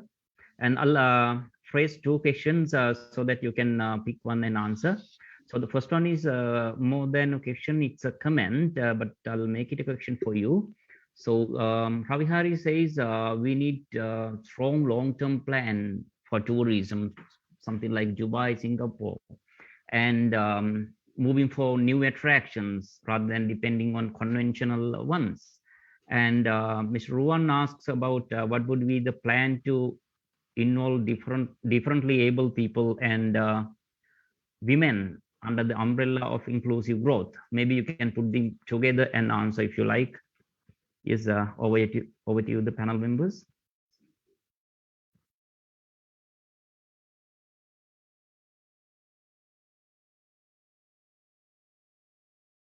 We have to mainly concern about the women participation in tourism and the different participation of the different able people in tourism. I think both the government and the private sector organization, they can take initiative. The presently also some non-government organization, they are doing some program, for example, skillful inclusive growth.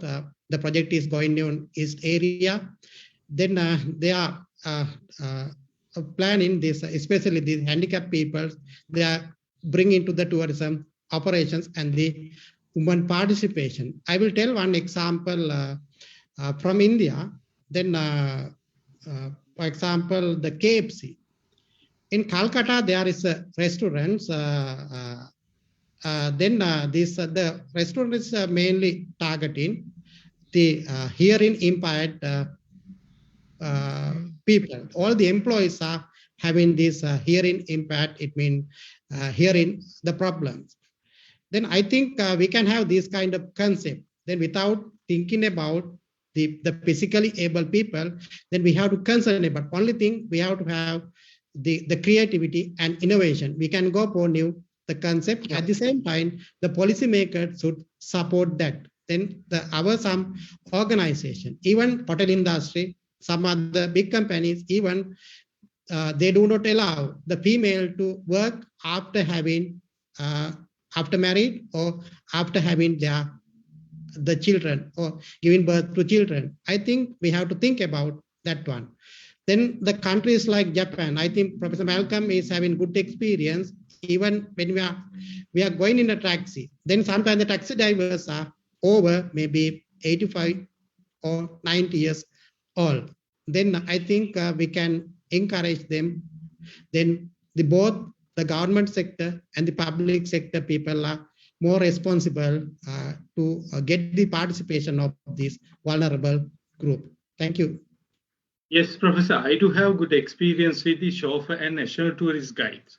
Because of several times I published asking more women participation for the tour guiding.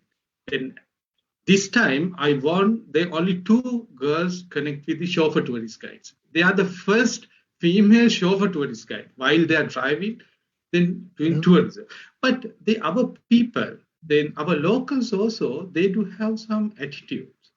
Then they are not participate with the then I'm handling tour guiding sector, the tour guiding sector even, and as well as then we are more encourage females involved with the homestay units and then giving local experience and local supply connect with local supply chain, but always then with that scenario, that attitudes and the social impact on themselves, the majority of them not involved with such a job. Then tour guiding sector, then especially the females, now more demand for them. But they are not identified. There's a lot of graduates in here. They are doing then different language, foreign languages from the Sapragam or the Kalanio or the other universities. But most of them not reluctant because of that's a job status of the job and the image and then the social attitudes also. Mr. Sujit, before anyone else take the question, there is a question directed at you. That is about if we are promoting domestic tourism, what would be the role of tour guides in that? Is there anything that they can do with that? Yes, then earlier also then that came to my mind because of we don't have the good products to sell our local community. A good example. Then one I asked one question from my student last week. Then what is then Kaludia Pokuna? Then they said that there's a black water pond. Okay, then that's the people they do have only Kaludia Pokuna. They are going to see only Pokuna, but we can market it and develop a different products connect with the ancient architecture patterns, and then they again then our then arama, there's monasteries. They connect with the monasteries. Some of them don't know. Then some of them they love to know about. They compare then Ruhunurata and the Rajarata, then thinking patterns of the architectures, thinking patterns. Okay, all similar or different. All stupas are similar or different. Why? The Ruhunurata stupas are little shorter than the Rajarata stupa. Then the people will know, we will love to know about those. But we don't have those products. Then most of the guide sector, then the guides also, they think they cannot earn more from the local, the domestic tourism. Then early days, the Nadegura, they earned and had a good prestige in the society. Then I always ask, then the tour guides also, then similar, then they are doing the similar job. But if they have the valued products in their shop, they can sell. But without developing such a products, then people not come. That's the same. The international tourism too. That we are teaching lots about the then our cultural intangible, tangible heritage and the different architecture patterns all. But still, we love to go to the Anuradhapura, temples, then Polonnaruwa, temples, then tourists say no more temples. Okay, we don't have this innovative products for the tourism because of then all travel agencies also would like to carry their all the then thus exist products. Then if we can develop then collectively then good products for the local market, then our we love to send our grandparents to the Dhammativa. Then likewise in Sri Lanka also we can give that such experience. Then, but lacking with the good products for the local market as well as the foreign markets, we lost more. Then in the future, then we then initiate, develop, and give and change the attitudes also of a national and chauffeur tourist guide, give the better service to our locals too. Right, that's good because this is one or two important things how we are going to capitalize our available resources. So although we are stagnated with the international tourism, we have a local resources that is one side the guest, the other side the host community. So therefore, as what we need is more innovative products and the right marketing channel to reach the domestic market, and especially inclusive growth. I think as Dr. Mr. Ruwan Ratnaik mentioned, in Sri Lanka there are huge potential. We are a huge ways for us, number of ways for us to include the inclusive, this women, youth, and PWDs, and a lot of people. Now, one simple example, I think now we don't have a time to play that. We created a song under the S4IG project. You can visit this S4IG website, you can see the song. We have shown how many number of people can even include. Even we have shown the pro-poor tourism, taking beggars into the tourism industry.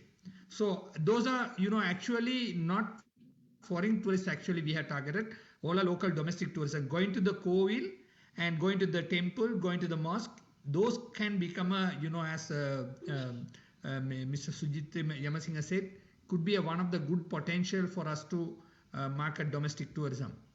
So like this, we have plentiful opportunity for us to capitalize our socio-cultural capital and environmental capital locally for the local market. So what we need is the marketing strategies. So I think that will be worthwhile for us to think about that. Dr. Sarath? Yes. Shall we, is there any Yes, I think it's, there are a lot of questions. Of course, we cannot take everything this moment because we are already late, I take believe. down the question, right? And if they are interested, they know they can communicate with the departments, and we will be able to ask the panel members to post a question through our social media channels. Yeah. Of course. Okay.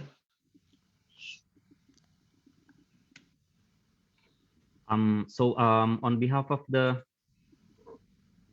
Department of Tourism Management of the Sabaragama University, I take this opportunity to appreciate all the panelists and the moderator, including Professor Cooper from Japan, and Professor Atula Nyanapala, Professor M.S.M. Aslam, Dr. Manoj Samaratunga, and Sujit Yamasinghe.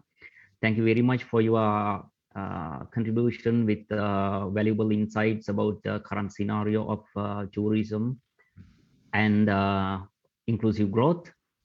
I hope the audience really enjoyed the intellectual views, and I hope you all have a wonderful evening and stay safe. Goodbye. Thank you very much. Good night to everybody. Thank you. Thank you very much. Thank you very much, sir. Thank Goodbye. you. Thank See you you. soon. Thank you, sir. Bye. Thank you very Thank much. you. Stay safe.